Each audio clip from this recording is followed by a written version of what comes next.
Bomba no STF. O general Freire Gomes, ele deu ontem um depoimento demolidor. Ele desmentiu, ele desmontou, detonou a narrativa do golpe do ministro Alexandre de Moraes a ponto de irritar tanto, mas tanto o ministro, que Moraes ameaçou um general 4 estrelas. E isso abriu uma verdadeira crise no STF. Afinal, ele não só é um general 4 estrelas, mas é uma das principais testemunhas da ação do golpe. Olha, isso aqui é breaking news, isso aqui vai melhorar o seu dia. Eu vou mostrar para você 3 coisas nesse vídeo. Primeiro, como que o general Freire Gomes ele desmentiu totalmente a narrativa do ministro Alexandre de Moraes, do STF, da PGR, da Polícia Federal. Em segundo lugar, eu vou mostrar para você como que o Moraes se irritou a ponto de ameaçar o general quando ele não confirmou a narrativa. E em terceiro lugar, eu vou te contar o que o Moraes pode fazer agora, depois de toda essa repercussão negativa desse depoimento. Então, é uma crise no STF, é bomba no STF, e isso vai alegrar o seu dia. De você que é um guerreiro aqui, que luta comigo por liberdade, por justiça no Brasil, e para que a voz da nossa indignação chegue mais longe, vai deixando aí o seu like para mais gente ficar feliz com essa notícia aqui. Bora aqui então pro primeiro ponto com essa matéria que saiu na Folha de São Paulo. Olha aí, ex-chefe do Exército minimiza a minuta golpista de Bolsonaro, confronta versões e leva a bronca de Moraes. Gente, esse título aí é da Folha de São Paulo. Da Folha de São Paulo. Vocês não vão acreditar nas coisas que eu vou mostrar aqui para vocês. Moraes ele não deve ter nem dormido nessa última noite de tanta raiva que ele deve ter ficado o general. Bom, ontem, pessoal, começaram os depoimentos secretos das testemunhas da ação do golpe lá no Supremo Tribunal Federal. Aqueles depoimentos que jornalistas não podem gravar. Aqueles que fotógrafos e cinegrafistas não podem nem se credenciar para entrar no plenário da primeira turma do STF para assistir, para fazer registro fotográfico, para filmar. Isso tudo, é claro, de forma bem democrática, bem transparente, numa democracia e transparência ao estilo STF. Por isso que a gente não tem o vídeo aqui para mostrar para você. Mas a imprensa estava lá, advogados estavam lá, e por isso a gente sabe o que aconteceu daquele velho estilo da antiguidade, com as pessoas aí contando umas para as outras. Afinal de contas, a gente não vive, né, no STF, não tá na era do internet, pelo jeito, porque as pessoas têm que contar o que aconteceu lá dentro. Não dá para filmar, não dá para gravar. Mas vamos lá. O general 4 estrelas, o Freire Gomes, que era comandante do exército no governo Bolsonaro, ele era uma das testemunhas mais esperadas. E olha, ele surpreendeu com 2 coisas. Primeiro, o general afirmou que o Felipe Martins ele não estava na reunião com os comandantes das Forças Armadas em que a tal minuta do golpe seria apresentada. Isso aqui é uma bomba para o ministro Alexandre de Moraes. Por quê, Deltan? Porque isso aqui é mais uma vez mostra como não existem provas que liguem Felipe Martins à minuta do golpe.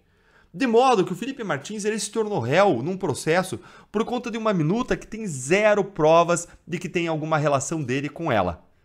A única coisa que existe aí é a palavra do Mauro Cid. E a palavra de um colaborador não é suficiente nem para acusar alguém, quanto mais para condenar alguém. E ainda assim ele foi acusado e está respondendo um processo por isso. Em segundo lugar, o general ele negou uma das principais narrativas da PF, PGR, STF, da imprensa militante. A narrativa de que ele tenha dado voz e prisão a Bolsonaro. Isso nunca existiu. Dá uma olhadinha aqui no que o próprio general disse. Olha aqui o que ele mesmo disse. Freire Gomes negou que tenha dado voz e prisão a Bolsonaro. A versão do general contraria o depoimento do brigadeiro Batista Júnior, que afirmou à Polícia Federal que o chefe do Exército teria dito que seria obrigado a prender o ex-presidente caso avançasse com os intentos golpistas. O general diz que somente indicou a Bolsonaro que ele poderia ser enquadrado juridicamente caso adotasse uma medida ilegal e que o Exército não iria atuar em algo que iria extrapolar a nossa competência constitucional. Isso aqui é uma verdadeira bomba para o colo do Moraes. Olha, não sobrou pedra sobre pedra na versão alexandrina. E mais, o general Freire Gomes ele também disse que o então comandante da Marinha, o Almir Garnier, ele simplesmente disse que estaria com Bolsonaro. E que não cabia a ele interpretar ou dizer o que o Garnier quis dizer com isso. Mas que na época ele não interpretou como qualquer tipo de conluio. E aí, meus amigos, aí foi o momento em que Moraes se irou, se irritou, interrompeu o irado e ameaçou um general 4 estrelas. Olha aqui. Moraes interrompeu o depoimento nesse momento e acusou o general de mentir em juízo. A testemunha não pode omitir o que sabe. Vou dar uma chance para a testemunha falar a verdade. Se mentiu para a Polícia Federal, tem que dizer que mentiu para a polícia. Foi o que disse Alexandre de Moraes. E olha o que o general responde. Ele responde que, aspas, após 50 anos de exército, jamais mentiria. Gente, o general, ele não deitou pro Moraes. Que resposta corajosa. Segue olhando aí, aspas do general. O almirante Garnier, ele tomou a postura de ficar com o presidente. Eu não posso inferir o que ele quis dizer com estar com o presidente. Eu sei exatamente o que eu falei e eu afirmo. Ele disse que estava com o presidente e a intenção do que ele quis dizer com isso não me cabe interpretar. Gente, então veja o que aconteceu. O general, ele disse uma coisa, o Alexandre de Moraes falou que ele estava mentindo, e o general disse, não, nada disso, não estou mentindo, é isso aqui, não mentiria. E sabe o que mais? O general Freire Gomes, ele foi tão altivo e tão corajoso que ele e os seus advogados pediram, naquele momento, que o ministro Alexandre de Moraes apresentasse no telão da primeira turma trechos do seu depoimento para provar que ele não estava mentindo.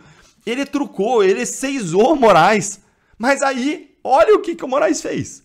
O Moraes negou, nas palavras aí da Bárbara, do Te Atualizei. Olha o que ela disse. Freire Gomes pediu para o seu depoimento ser exibido na tela para provar que ele não estava mentindo e provar por A mais B. E o Alexandre disse não, obrigado. Isso tudo longe do escrutínio público. De novo, democracias não fazem isso. É o que diz aqui a Bárbara do canal Te Atualizei. Gente, então vocês entenderam? O Moraes acusou o general de mentir. O general disse, não tô mentindo e mais. Mostra aí na tela então. Mostra que eu tô mentindo, mostra o meu depoimento, eu sei o que eu falei, eu tô falando a verdade aqui. E aí o Moraes se encolheu. Ele não tinha nem segurança na acusação que ele estava fazendo, irado contra o general. Gente, se o Moraes ele faz isso aqui com o general 4 estrelas, o que ele não faz aí com o Reles mortal, hein? O que ele não faz com uma pessoa comum? O que ele não faz como fez com o Crezão, com uma Débora, hein? E olha, indo aqui agora para o terceiro ponto, o jornalista Cláudio Dantas ele deu a letra sobre o que o Moraes pode fazer agora que a narrativa do golpe desmontou diante do público. Então assista aqui comigo rapidamente a esse comentário aqui do Cláudio Dantas, que vale muito a pena. Olha aí. Com seu castelo de cartas desmoronando, podemos esperar uma pressão ainda maior sobre o brigadeiro Batista Júnior na próxima quarta-feira. Com a repercussão negativa do depoimento de Freire Gomes, talvez Moraes resolva proibir de vez o acesso da imprensa à sala da primeira turma, onde repórteres trabalharam hoje sob marcação cerrada de policiais. Alguns tiveram seus pertences revirados, barrinhas de cereais tomadas e até obrigados a desbloquear seus celulares para verificação dos agentes, orientados a expulsar quem violasse a regra ditada pelo ministro ditador, pelo ministro relator. Ministro ditador. É isso aí, ministro relator. É isso aí, Cláudio Dantas. E o Rafael Fontana, ele também já sabe o que vai acontecer com o próximo depoimento. Dá uma olhadinha aí no comentário dele, ó. Alexandre de Moraes deve iniciar o próximo depoimento com a seguinte declaração. O senhor se compromete a confirmar tudo aquilo que se encaixa na história que eu creio? O que o Rafael Fontana está fazendo aqui? Normalmente o juiz tem que falar, o senhor se compromete a dizer a verdade, toda a verdade. E agora Moraes vai fazer a sua própria versão. Vai dizer, o senhor se compromete a confirmar tudo que se encaixa na minha história? Senão o senhor pode ser punido pelas penas da lei, hein? A gente tem até uma certa dificuldade ali de dizer qual desses que é o pior. Será que são todos ruins igualmente?